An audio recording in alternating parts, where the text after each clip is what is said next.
Wednesday. Next Wednesday, maybe. I'll check with Alexa. Okay, it's Richmond time, 4 o'clock. So let's call the Parks, Recreation, and Cultural Services Committee meeting to order. May I have the motion for the minutes? Seconded.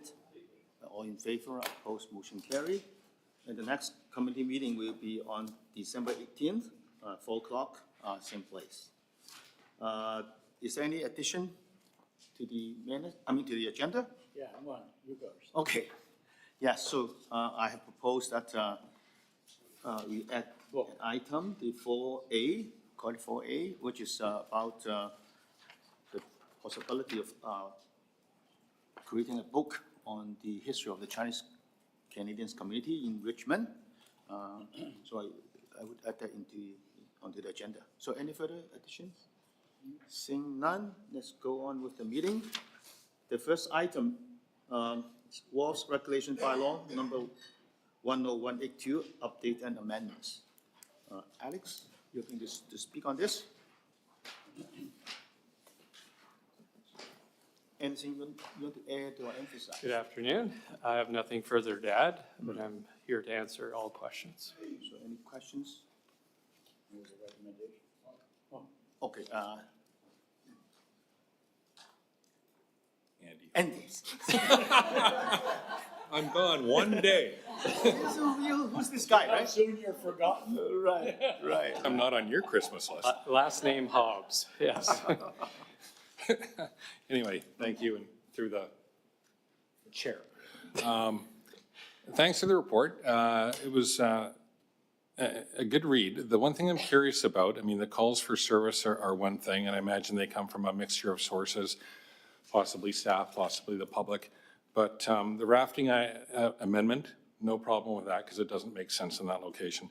But the bylaw is pretty new, and I thought it was very well done at the beginning. So can you just comment on the overall effectiveness? Because there's always bumps in the road as we learn and as we go through things. So how effective is the bylaw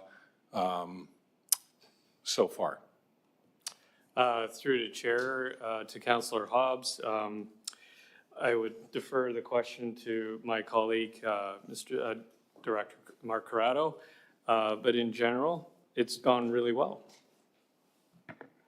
Through the chair to Councillor Hobbs, the bylaws enabled us to ensure there's some compliance and at the odd time to enforce the necessary steps to ensure that people have paid for the moorage and that unauthorized vessels that haven't paid for the moorage can be dealt with.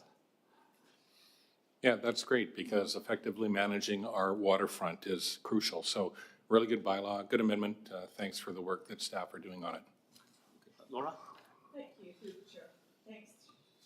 Thank you through the chair. Yeah, I agree. It was a good bylaw and it's a good report and it's nice to have the update and see that you need to make the addition about the rafting. I was curious, I should know, but what are programming related inquiries versus enforcement related concerns? What kind of programming? Just curious. Through the chair to Councillor Galanders. Through the chair to Councillor Galanders, essentially just asking for more information about the bylaw and what can and cannot happen down there in terms of length of stay and where can we fish and such. Yeah, okay. And then for the rafting, like how would you, would you have signs up that just say no rafting or catch it in the act? Or is it kind of more like a long-term thing? Like would it just tying up for 15 minutes to unload some stuff and leaving be okay or what? Through the chair to Councillor Galanders, we certainly could amend signage on site, but essentially it was a request by bylaw staff to have another tool, another arrow in the quiver, if you will, to effectively manage. So should it happen in the future, we'd be able to be like, hey, please tie up alongside and pay the fee for your duration of stay. Certainly if somebody is, just, hey, I'm just dropping something. Yeah, like loading zone. As I've written in the report, essentially, it's like parallel parking. Yeah. If you're just running in to do something, well, yeah. Yeah. But if you're there for 2 hours, or basically obstructing the obstruct the waterway, then we have an issue. Yeah, that makes sense. Yeah, it really looks like you created the tools that you need to keep it manageable and to deal with derelict vessels and as it comes up. And good job. I want to ask, in terms of capacity, are we able to meet the needs for now? I mean, do people have to line up for space or things like that? To the chair, we have capacity. We have not found that we are having to turn anyone away. Okay, very good. Okay, the staff recommendation is recommended. All seconded. So I ask the question. Those in favor? Opposed? Motion carried. Thank you very much. Moving on to item number 2. Removing the mural from the Stevenson Hotel. So, Yelena, anything to add to the report? Thank you, Mr. Chair. I'm here to present the report, nothing to add, and here to answer any questions. Yeah. So, Laura? Okay, hi.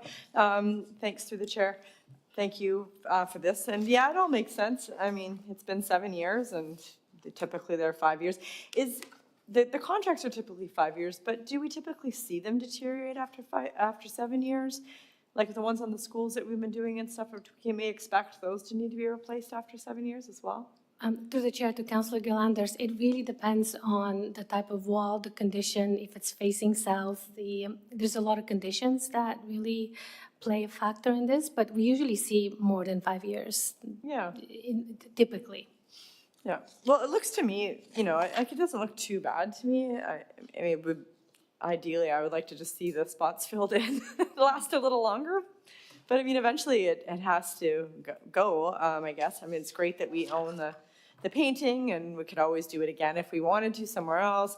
But I did have a little question about the cost. I mean, so we're just gonna be painting it over? So $5,250, it doesn't seem like a lot of money, but you could almost paint a house for that much. So I just, what does that cost entail? Do you know? Through the chair to Councillor Gillanders, it entails taking down the wall the paint safely, also bringing it back to its original condition, so matching the wall. The wall is a little bit of a different color, so really making it sure that it looks like there was no mural. So I see. In the condition that we found it. Okay, all right, that makes sense. Bill? Yeah, thank you for the report. It's with sadness that I have to say, see an iconic painting being removed from Steveston, especially by John Horton, who is probably the premier marine painter that I know of in the world. And his works are all over the world, including many in England and what have you. I will support it, and it's interesting, it was a Titania that had the first fish load on the Fraser, half a load of lumber from New Westminster, and stopped in and got half a load of salmon in Steveston that was transported from Sea Island to Steveston because they didn't have any salmon in the canneries there, so they took Sea Island salmon and put it on Titania and shipped it to England. So is there any question I have through the chair, is there any possibility of somebody doing another Horton painting? Through the chair to Councillor McNulty, just to clarify, through the mural program or through another program? Oh, well, don't worry about the mural program and the money and that stuff. The painting on the wall to replace this one. Through the chair to Councillor McNulty, should council direct us to do so, we can certainly look into certain options to do that. And I would, through the chair, and make a referral after the staff to look at the option of replacing it with suitable kind of painting that would reflect what actually took place along the waterfront and what Steveston and the waterfront's all about. But if you want to hold that for later, but don't worry about that. Like I said, don't worry about the money. I know where it is. Okay, good. Michael? Thank you. Yeah, just a couple questions. First, the coating that would have gone on to this painting, would have it been similar to what we do with the mural program now, like the final gloss covering? Through the chair to Councillor Wolf, I'm presuming so. I wasn't there at the time, but just looking at through the documentation, it would have had a anti-graffiti coating that we typically put on all of our murals. Okay. Thank you. There's many different ways that people around the world appreciate the deterioration of artifacts of art. In Japan, they call it kitsuki, where they sometimes break or accidentally a broken vase or whatever gets sealed along the seams. People buy jeans that are already worn out on the knees. People paint their cars and have rust sections, petunia, I can't remember what it's called. Anyway, I just thought this mural has life left to it, that we could have another option where we try something like that. We put like gold colored patches over the areas where paints come off and then give it a new glaze and let it go for another 5 years. Or if we go with option one, the remove the mural by painting over it, then I only want to see it painted over with another mural. So I would say we leave it until this wall gets deemed suitable for a future mural in the annual inventory. So do you have comments on that? Would that be? Through the chair to Councilor Wolf, it really depends. The mural is deteriorating quite quickly, even in between when we looked at the original condition assessment and then just recently it is deteriorating. We also have received a comment from the community about the certain state of the mural. And to the second part of your question, through the mural program, should the owner would like to apply to the mural program and go through that process, there's obviously an opportunity through that as well. Thank you. Just my last question. What would it cost to just put the anti-graffiti coating on? To the chair to Council Wolf, if we would have to come back with that option, but if we do that, it would not remediate the current state of the mural. Okay, thanks. I want to ask a question to clarify. So according to our agreement with the owner of the hotel, we install the painting, but they are supposed to maintain it, right? For the maintenance. Through to Councillor Au, this one was a little bit of a different agreement than the mural program, where the owner does maintain it for 5 years. This one was a little bit different, where the city paid for it, painted it, commissioned the artist, painted it, and maintained it. Oh, okay. So we did, the city did. But the owner of the hotel is not keen on keeping the mural there, right? To Councillor Au, they would like to see it remediated because it is starting to deteriorate. Okay. So there's a staff recommendation to remove the painting, so. I'll move the staff recommendation.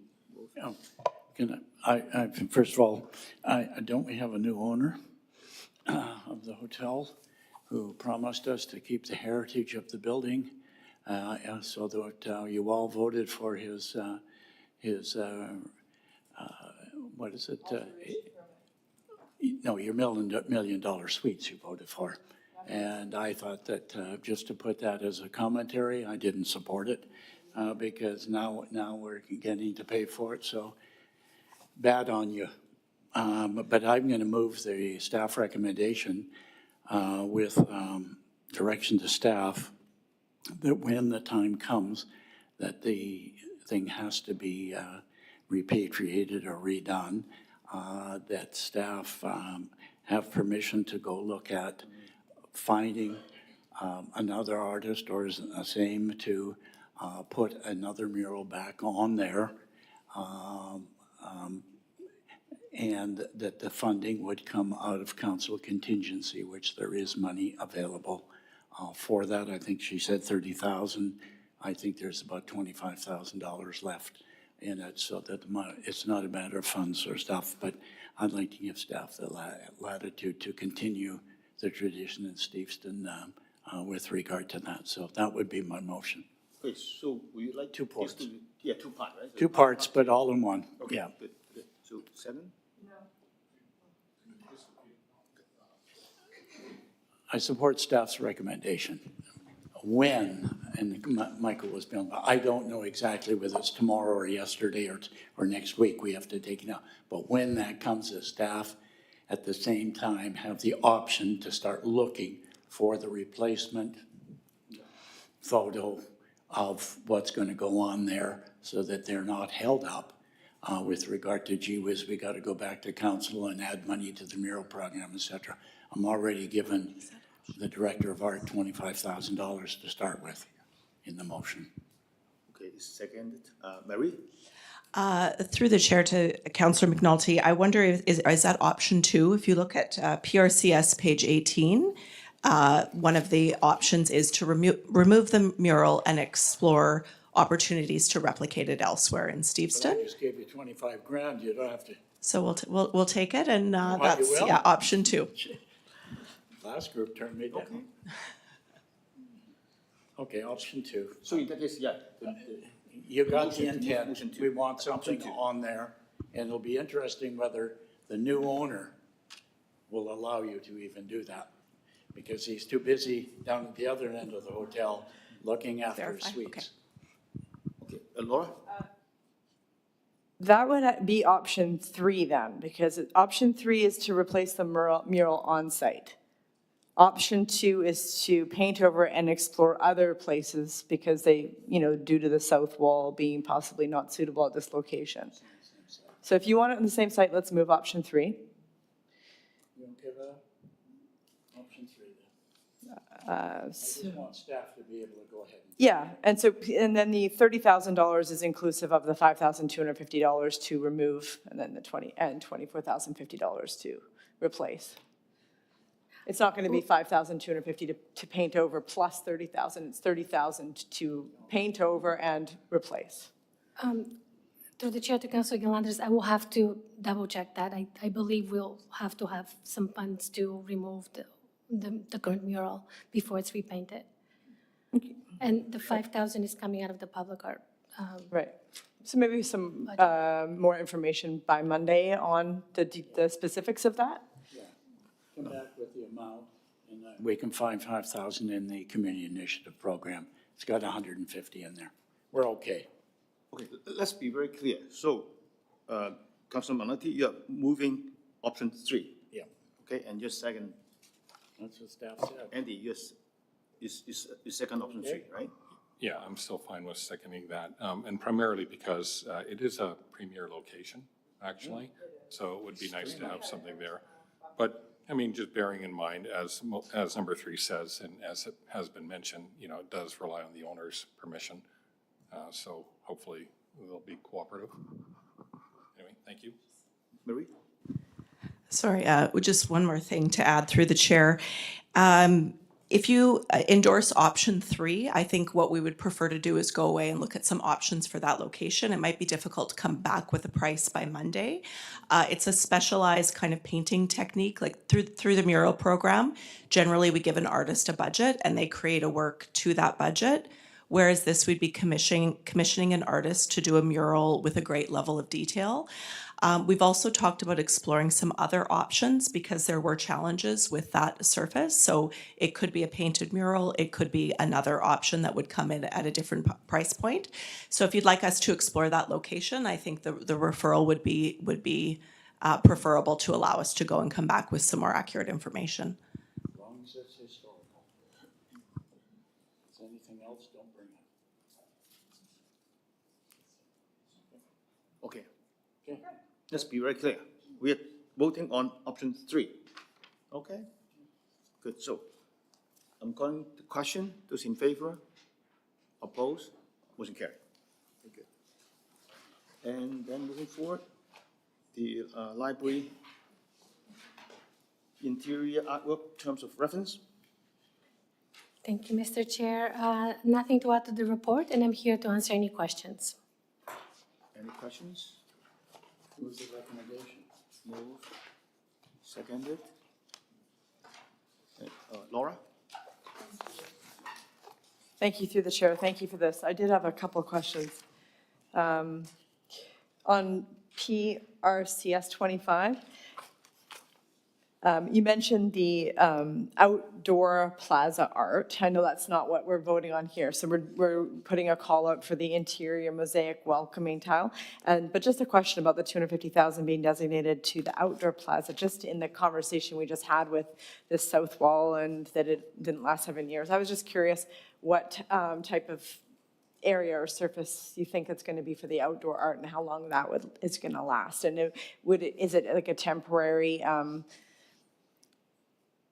obligation to keep it up for a certain number of years, or will it always be maintained and refreshed and kept in perpetuity? To the chair, to Councilor Galanders, the work has already been commissioned through council. It's called Welcome by Susan Point. It is meant to be permanent. It's going to be integrated into the plaza or installed into the plaza, and it's made of granite and metal. So it is meant to be an outdoor work with long-lasting material to it. Great. Yeah, and I support the recommendation then. Thank you. Okay, I'll call a question on the motion. Those in favor? Opposed? Motion carried. Moving on to item number 4, the new Capstan Village Neighborhood Park Public Artwork Concept. Thank you, Mr. Chair. I'm here to present the report. Nothing to add. I also have representatives from Polygon, Homes, should there be any specific questions to them as well. Okay. So any, okay. Move the recommendation. Move, second, okay. Laura? I just want to make a comment. I just have to say, I love the way you presented this and to see the site history and the history of the potato in that area and the, controversial past of the potato wars and everything. I think it's just awesome. Like, I got goosebumps. I'm so excited about this. So thanks. Michael? Thanks. I know this is not exactly about the art, but I believe the site is now transferred to the city, and the city now has like responsibility for kind of cleaning up the site. Is that correct? Okay. So I know there was some garbage that was removed recently, and it's all behind a tall fence. I just went past it an hour ago, and it reminded me of something last night we were discussing at council where there was a tree that had fallen from a property onto the neighbor's site, and it was all English ivy killing the tree and the neighboring trees. And the whole stretch along Garden City Road has English ivy growing up, all those mature trees. And part of the reason we asked for this to be the location of the park is because of the existing features of it. So, and I understand we're discussing today the art strategy for the site. But we're going to lose a lot of the potential backdrop of that art and the reason for the art going in this location, because we're not, or the previous owners or city is not maintaining the site. So could you comment on that? Through the chair to Councillor Wolf, yes, thank you for your question. You're correct, the area is going to be a city park. So currently we are working with the developer and the consultant team to finalize service agreement, detailed design, etc. The situation you mentioned about invasive, we are aware of. So city arborist and our urban forestry team is constantly looking at the situation, not only for illegal dumping, but also for managing the invasives. We have every intent to keep the mature trees healthy and thriving. And so we will look into the situation where we can control the invasives and maintain existing vegetation. Okay, great. I appreciate that. And I support the recommendation. Well, personally, I am very excited about this proposal, especially when I look into the history of Richmond. I was never aware that, we have so many potatoes being grown here, right? So something new to me. Right. So good. Yeah, I think it's very exciting. So I put the question. Those in favor? Opposed? Motion carried. Okay, now come to the item number 4A, which is my proposal that we ask staff to explore the opportunity to develop a book on the history of Chinese community Richmond and report back. The background was, some time ago, I came across a book being published by Burnaby, which is about the Chinese Canadian stories in Burnaby. So it's a collection of memories, stories and all kinds of things. So I think, well, probably, we can do the same thing in Richmond. And now I'm the liaison counselor to the Richmond Museum. And then when I met with them, I learned that they are also in the process of trying to have an exhibition in 2026 about the history of the Chinese community in Richmond. Now, of course, their focus is more on the last 50 years. But I think that could also be an opportunity for us to tie in the two, right? So while the exhibition is happening, maybe, in the meantime, we should explore whether or not we could produce a book on the history of the Chinese community in Richmond. And of course, we know that we have a historian here, Bill, and he had written a number of books about the history of Richmond. So that's why I think perhaps, we can ask staff to explore, whether or not we can have a project like that. So any comments or questions? Bill? Yeah, thank you. I would refer to staff to, what you say here is fine, to have a look at it and come back. We can do way better than what Burnaby did. It's a coffee table, yeah. Councillor Steves, for example, wrote a book like this, et cetera, and I've done a few. So I think it's good that, and I'm glad you're starting to learn about the history of Richmond. You'll be surprised about the potato wars in Richmond and how Richmond has helped our friends of Saskatchewan in 1937-38 with 8 carloads of potatoes that went back to the starving farmers in Saskatchewan. It's part of Canadian history that even Stanfield didn't know about his Saskatchewan people. So I think it's good that we would explore something like that So, and Laura? come back. So I would second your motion. Yeah, Laura? Thank you, through the chair. Thanks for bringing this forward, and I also am supportive. I think it's great, and it's neat how you're bringing this up right after, reading the report on the potato wars. I didn't know about the 30s potato wars against the Chinese farmers and stopping them from exporting potatoes to Vancouver, blockading the bridges, and it's fascinating. And so I think this is really great. I'm wondering about, more than a book, also like a movie. We made that cool Richmond history movie that we show a couple of years ago, and we could have one about the Chinese history as well and feature it at the Maritime Festival or at other things. We want people to see it. I don't know how many kids read books these days, so there's other ways to reach them as well. Maybe that could be other things that they can explore. But yeah, it's great. Okay, any further questions? Okay, so I'll call the question. Those in favor? Opposed? Motion carried. Thank you very much. Managers report. Are there any?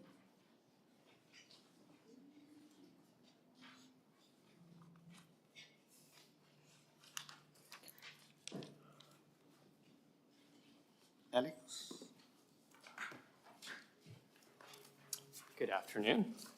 I'm here today to provide committee an update further to our previous discussion regarding the request for expressions of interest to identify potential feral rabbit service providers. The process has now closed, and we've received 2 potential service providers expressing interest. Based on the response, staff are evaluating next steps in the process and will be moving forward with an RFP, a request for proposals process in the new year. Hold on. Okay? Good. No more further report? Okay, Bill? Yeah, just a question to staff, given we've dealing with Capson Village, et cetera. When, and I know what we do, but when can we formally form a community society for that area? I now have my third volunteer that I know of that would like to be on the community society up there and want to get going. They're hot to trot. Through the chair to Councillor McNulty, staff are planning to work on the development of a new community society in the coming year in 2025. So certainly happy to hear that there are some members of the community that are interested in being a part of that. They don't want to wait till 2025. They want to go now. Okay. No, I think it's good. I think of the enthusiasm and, you know, normally when you start something, people, well, I don't know if I want to get involved. These people are ready to take it and fly. So the sooner we can get them some coaching and bring them into house, they don't necessarily have to be it. They could work with the city center or whatever, community association, going to some meetings, learning about what happened. These are what I call raw people. You know, they've been around the city for 50 years, like some of us, but these are new immigrants, been in Richmond 5, 10 years, maybe at the most. To have a strong community society, you need to coach them. And it would be nice if we could even bring them in as observers. They don't have to, and learn some of the trade. Yeah, and through the chair to Councillor McNulty, thank you very much for that. Certainly, we would be interested in reaching out to these individuals right away and finding ways that we might be able to engage them earlier in the process. Excellent. Thanks. How's the names on? Okay, very good. So may I have a motion to adjourn the meeting? Someone. Oh, So the meeting is adjourned. Thank you very much. We still have the closed meeting?